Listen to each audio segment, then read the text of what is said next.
네, 이 새벽 우리에게 주신 하나님 말씀 누가복음 15장 11절에서 32절까지의 말씀입니다. 누가복음 12장 11절에서 32절까지의 말씀입니다. 우리 하나님의 말씀을 다 함께 받들어 읽겠습니다. 또 이르시되 어떤 사람에게 두 아들이 있는데 그 둘째가 아버지에게 말하되 아버지여 재산 중에서 내게 돌아올 분깃을 내게 주소서 하는지라. 아버지가 그 살림을 각각 나눠 주었더니 그 후 며칠이 안 되어 둘째 아들이 재물을 다 모아 가지고 먼 나라에 가 거기서 허랑방탕하여 그 재산을 낭비하더니 다 없앤 후 그 나라에 크게 흉년이 들어 그가 비로소 궁핍한지라. 가서 그 나라 백성 중 한 사람에게 붙여 사니 그가 그를 들로 보내어 돼지를 치게 하였는데 그가 돼지 먹는 쥐엄 열매로 배를 채우고자 하되 주는 자가 없는지라. 이에 스스로 돌이켜 이르되 내 아버지에게는 양식이 풍족한 품꾼이 얼마나 많은가. 나는 여기서 줄여 죽는구나. 내가 일어나 아버지께 가서 이르기를 아버지 내가 하늘과 아버지께 죄를 지었사오니 지금부터는 아버지의 아들이라 일컬음을 감당하지 못하겠나이다. 나를 품꾼의 하나로 보소서 하리라 하고 이에 일어나서 아버지께로 돌아가니라.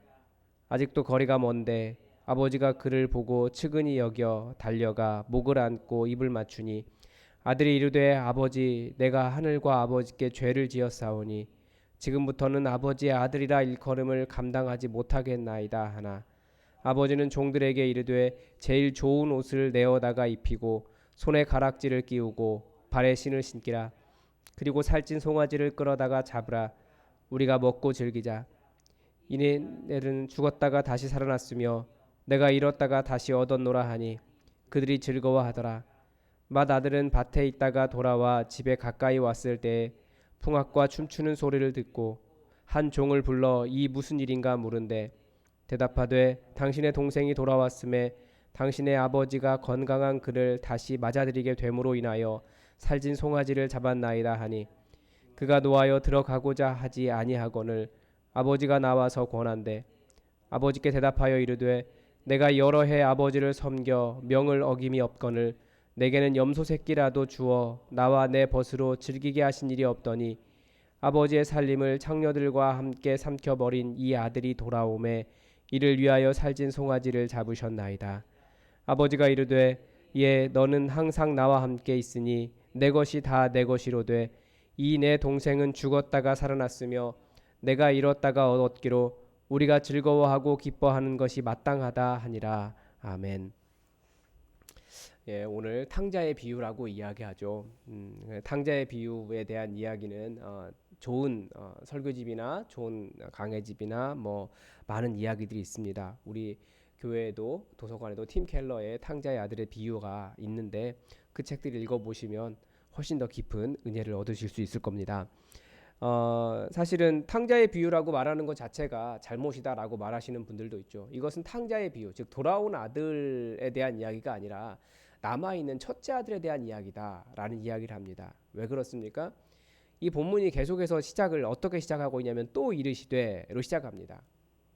즉 15장 2절에서 바리새인들과 서기관들이 세리와 죄인들이 회개하는 것, 그들이 말씀을 들으러 가까이 예수님께 나아오는 것을 보고 왜 당신은 세리와 죄인들과 함께 식사를 합니까? 라고 하는 공격에 대한 예수님의 대답이기 때문에 그렇습니다.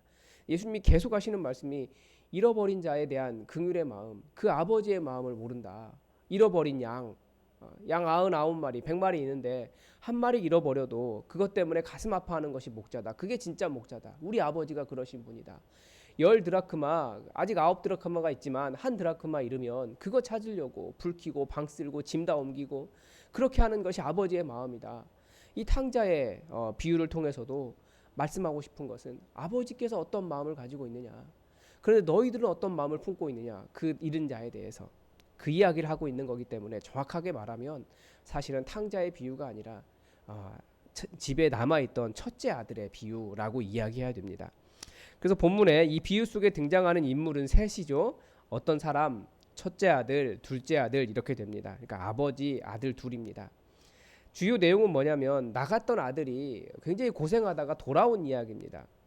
그런데 첫째 아들의 입장에서 보면 첫째 아들의 마음을 볼 수 있어요. 그 돌아온 아들을 보면서 뭐라고 이야기합니까? 아버지께 자기는 순종했다라는 거예요. 29절에 보면 내가 여러 해 아버지를 섬겨 명을 어김이 없거늘 내게 염소 새끼라도 주어 나와 내 벗으로 즐기게 하신 일이 없지 않았습니까? 그것이 자기의 억울함이었고요. 또 하나는 아들의 그 집 나간 아들에 대한 그 동생에 대한 원망이 있는 거죠. 아버지의 살림을 창녀들과 함께 삼켜버린 이 아들이 아닙니까? 라고 하는 미움이 있는 거예요. 그러니까 자기는 거룩하고 정결하고 그런데 걔는 굉장히 더럽다라고 이야기하는데 하나님 아버지는 그렇게 보시지 않는다는 거예요. 네 동생은 죽었다가 살아온 아들이야. 내가 이 죽었다가 살아온 아들 얻었기로 이렇게 기뻐하고 즐거워하는 것을 네가 그렇게 뭐라고 할 수 있느냐. 정말 죽었다가 살아온 사람이 아들이 돌아오면 그렇게 말할 수 있느냐. 예수님은 그런 말씀으로 바리새인들에게 말씀하시는 겁니다. 그래서 왜 이 이야기를 하신 이유가 무엇이겠습니까? 이유를 찾으면 아까 말씀드렸다시피 15장 12절에서 또 이르시되 바리새인들과 서기관들에게 하시는 말씀이에요. 너희들이 아버지 하나님의 마음을 모른다. 아버지 하나님이 얼마나 죽었다가 살아난 아들을 얼마나 기뻐하시겠느냐. 그래서 이 이야기를 하시는 겁니다. 그러니까 좀 먼저 믿은 사람들의 그 좁은 마음, 자기들만 은혜 받으려고 하고 자기들만 천국 가려고 하고 그러면서 다른 사람은 생각하지 않는 그 이기적인 마음에 대해서 지적하시는 말씀입니다.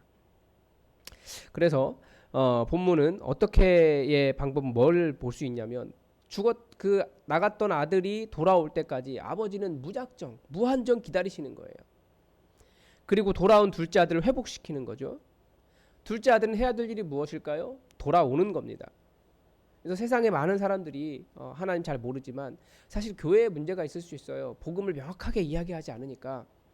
그런데 그 사람들이 복음을 정확하게 듣고 돌아올 수 있도록 우리는 말해야 되고 그들은 돌아와야 됩니다. 첫째 아들은 불평불만이 가득 차 있죠. 그런데 무엇을 알았어야 되는 겁니까? 아버지와 함께 있다는 기쁨을 그것을 누리고 있어야 되는 거예요. 그래서 천국을 뭐라고 이야기합니까? Already, but not yet 이라고 이야기해요. Already는 뭐예요? 이미. 천국은 이미 온 곳이에요. 그래서 우리 같은 사람은 이미 온 이 나라를 누리고 있어야 되죠. 이곳이 지금 하나님 나라예요. 죽을 때까지 뭐 죽기 직전까지 죽고 난 다음에 천국 갈 거니까 그때까지 하나님 나라를 못 누리고 있다가 죽을 날만 기다리는 사람들이 그리스도인이 아니라는 거죠. 그래서 우리는 이 땅에 살면서 천국을 누리고 있어야 되지만 not yet 아직 예수 믿지 않은 사람들이 많이 있기 때문에 여전히 그 사람들이 예수 믿을 수 있도록 지옥을 살고 있는 그 사람들에게 예수 믿을 수 있도록 예수님 오시는 그날까지 우리는 또 복음을 전하며 천국을 이 땅 가운데 이뤄가는 겁니다. 그래서 결국은 복음에서 말하는 것이 오늘 본문에서 말하는 것이 무엇입니까? 회개하고 돌아온 사람들 하나님께서 너무나 기뻐하신다.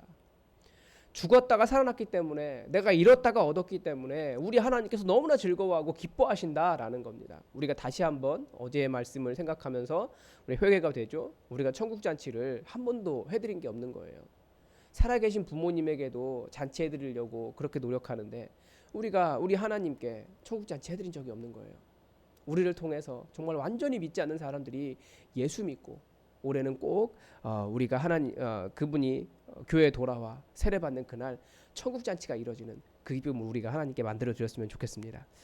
그래서 우리가 다시 한번 본문을 보면 연구와 묵상을 하면 각 사람이 누구인가를 우리 당연히 생각해 볼 수 있죠. 하나님 아버지라는 거 당연히 알겠죠. 12절에서 보면 달라는 대로 주시는 아버지예요. 또 20절에서는 나갔을 때부터 기다리신 아버지예요. 22절은 돌아온 아들의 신분을 회복하신 아버지예요. 32절에서는 돌아온 아들이 찾은 것으로 인해서 기쁨과 즐거움을 견디지 못하는 분이 아버지십니다. 우리가 아버지 사랑하는데 아버지의 마음을 우리가 이해했으면 좋겠습니다. 둘째 아들은 어떤 특성이 있습니까?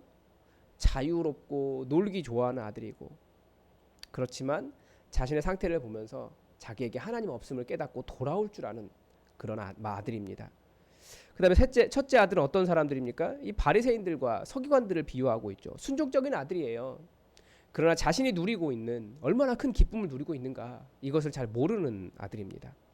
그래서 우리도 이 기쁨 누리지 못하면 얼마든지 바리새인이 될 수 있다라고 하는 것을 본문이 가르쳐줍니다. 또 하나 본문에 생각해 볼 문제는 정말 하나님을 떠난 사람들의 상태가 정말로 비참한가? 우리는 이 부분에 대해서 명확하게 잘 이해하지 못합니다. 무슨 말이냐면 하나님을 떠난 사람, 하나님을 믿지 않는 사람들이 어떻습니까? 우리 눈에 보기에 훨씬 더 자유롭고 훨씬 더 부유하고 훨씬 더 즐겁고 자기 삶을 자랑할 만하고 행복하고 자기 편한 대로 하고 싶은 대로 하고 절제하지도 않고 가지고 싶은 것 다 가진 것 같아요. 그렇게 사는 것 같은 겁니다. 그래서 한편으로는 우리는 부럽기도 하고 또 한편으로는 질투도 나요. 또 한편으로는 그리스도인으로 절제하며 사는 것이 굉장히 억울하기도 합니다. 그러나 성경은 그들을 부러워할 이유가 전혀 없다고 가르쳐줍니다.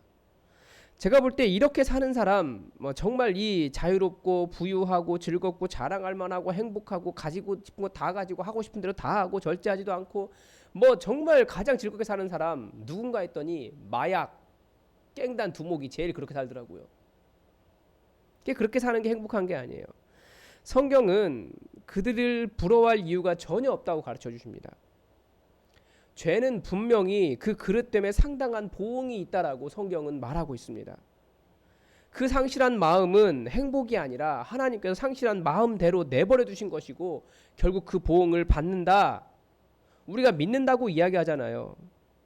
우리는 무엇을 믿습니다라고 말하는 것이 아니라 성경에 기록된 이것을 믿습니다라고 이야기하는 거거든요.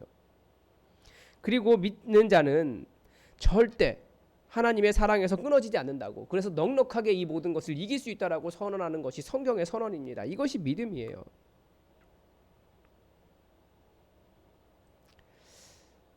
그래서 우리가 세상 사람들, 믿지 않는 사람들 부러워하기보다 혹은 질투하기보다 우리가 그들을 불쌍히 여겨야 돼요. 왜냐하면 아버지 하나님께서 그들을 불쌍히 여기시기 때문입니다. 그리고 그들이 돌아올 때 정말 큰 기쁨을 우리가 아버지의 기쁨을 같이 누릴 필요가 있습니다. 그래서 전체적인 느낌은 뭐냐면 교회 안에 오래 있으면 내가 집 나간 둘째 아들인지 아니면 집안에 머물러 있는 첫째 아들인지 잘 구분이 되지 않습니다. 왜냐하면 허물이 굉장히 많은 둘째 아들처럼 보이거든요. 그런데 어제 수요 예배 때도 말씀드렸지만 죄가 무엇인지 우리가 선명하게 이해하지 않기 때문에 스스로 그런 정죄를 하는 거예요. 우린 계속 하나님 나라를 살아가지만 아직 하나님 나라가 다 오지 않았다니까요. 그러니까 이 안에서 죄의 열매들은 계속해서 나타나요. 회개해야죠. 그러나 우리는 이미 죄를 회개하고 하나님의 기쁨을 위해 나아온 우리는 회개한 사람들입니다. 하나님을 주인으로 모시고 있고요. 그래서 하나님의 영광을 인정하는 사람들이기 때문에 죄의 문제가 해결된 사람들이에요.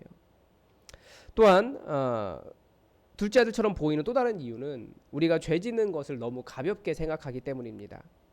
회개하면 되지라고 생각하는데 히브리서 같은 경우에 어떻게 예수님을 다시 십자가에 못 박을 수 있느냐라고 그렇게 말할 정도입니다. 또 교회 안에서 교회의 관습과 언어에 익숙해 있다 보니까 그렇지 않은 사람에 대한 정죄 의식이 우리에게 있습니다. 정죄 의식, 우월 의식, 자기의 가득하죠. 그래서 우리는 첫째 아들의 그 기쁨 없는 정죄도 둘째 아들처럼 하나님을 약간은 가끔씩 잊어버리는 그런 상실한 마음도 같이 있습니다. 그래서 두 가지 마음을 회복해야 한다는 것을 알았습니다. 첫째는 하나님께서 우리를 찾으시고 얼마나 기뻐하셨는가입니다. 하나님의 그 기쁘고 즐거워하셨던 그 마음을 우리가 기억하는 겁니다. 예수님도 이 마음 어떻게 표현하셨습니까? 귀신이 쫓겨나는 것, 그거에 너무 기뻐하지 말고 정말 기뻐할 일은 우리의 이름이 생명책에 기록된 것이다. 예수님 그것을 기뻐하라고 말씀하셨습니다. 또 우리는 구원받은 인생을 그래서 우리는 구원받은 인생을 기뻐해야 됩니다. 그리고 또 하나는 무엇이겠습니까? 둘째는 잃은 자를 불쌍히 여기는 마음입니다. 우리는 한국 사회는 정말 바르게 잘 사는 것이 무엇입니까? 잘 안 놀고 공부 열심히 하고 부모님 시키는 대로 하고 절대 일탈하지 않고 그렇게 사는 삶이 잘 사는 삶이에요. 그런데 실제로 모든 사람의 성격이 그렇지는 않거든요. 놀기 좋아하고 하고 싶은 대로 하고 살아가고 자유로운 사람들 많아요. 그런데 그런 사람들을 보면서 교인들은 상당히 많이 억울해하는 것 같아요. 나는 바르게 살았는데. 그런데 그걸 억울해하고 그 사람을 미워해도 되는가? 절대 아니라는 거죠. 하나님의 품으로 돌아오지 못한 불쌍한 사람들이에요. 그리고 우리의 관점으로 우리가 그렇게 바라보면 안 돼요. 하나님의 관점으로 바라봐야죠. 우월의식이 아니라 자기의가 아니라 하나님께서 그들의 그 방향 없는 인생, 하나님을 떠난 인생의 고단함을 안타깝게 여기신다라고 하는 마음을 기억할 때 우리가 이 인생을 이 교회 안에 살아가는 첫째 아들의 이런 굳어진 마음을 갖지 않게 될 수 있습니다. 그래서 무엇을 적용했냐면 첫 번째는 하나님께서 우리를 얼마나 기뻐하시는지 깨닫고 우울해하지 말자는 거예요. 첫째 아들처럼 하나님과 함께하는 기쁨을 누리지 못하고 우울하게 살지 말라. 맨날 신학적으로 already, but not yet. 그게 하나님 나라다. 매일같이 이야기하고 다니는데 사실 자도 잘 못 누리고 산 것 같아요. 하나님 나라 이미 왔는데 그 하나님 나라 잘 느끼지 못해요. 잘 누리지 못해요. 하나님 얼마나 기뻐하시는데. 그래서 큰 회개를 저는 했습니다. 그래서 우리가 지금 이미 온 하나님 나라를 누리지만 또 우리에게 올 하나님 나라를 기대하면서 이 땅에 하나님 나라를 만드는 작업을 해야겠다라는 생각을 했고요. 둘째는 신앙생활을 오래 해도 석화되지 않는 방법, 석화라고 하죠. 생각과 모든 것이 굳어지는 거예요. 석화되지 않는 방법은 이 아버지의 마음과 같이 되는 겁니다.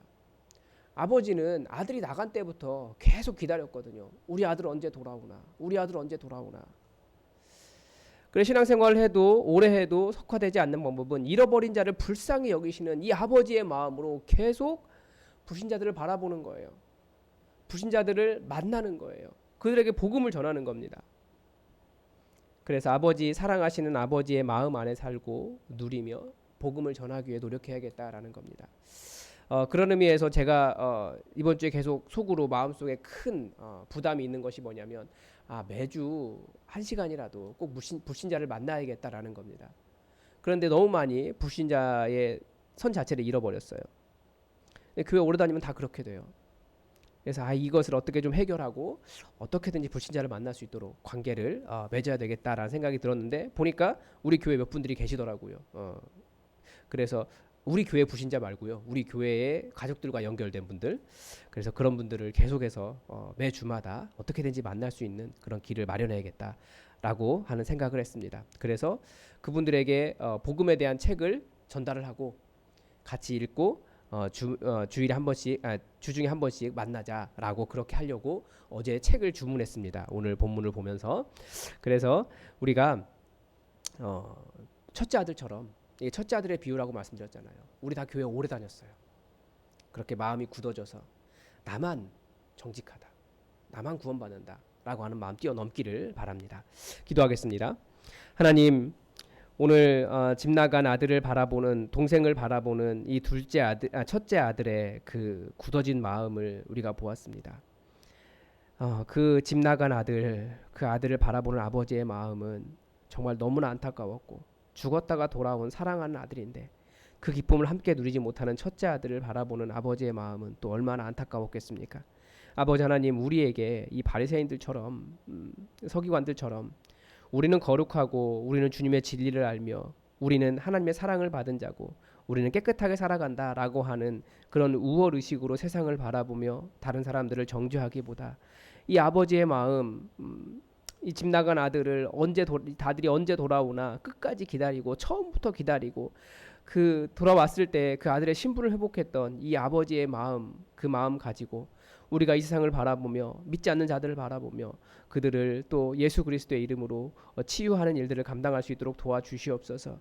우리만의 교회가 아니라 이 교회가 아버지의 마음을 드러내는 정말 믿지 않는 자들을 그렇게 기다리는 교회가 되게 하시고 우리 모두에게 믿지 않는 자들을 매주마다 만나며 그들을 주님의 마음으로 치유하며 복음을 전할 수 있는 그런 마음 우리에게 허락하여 주시옵소서.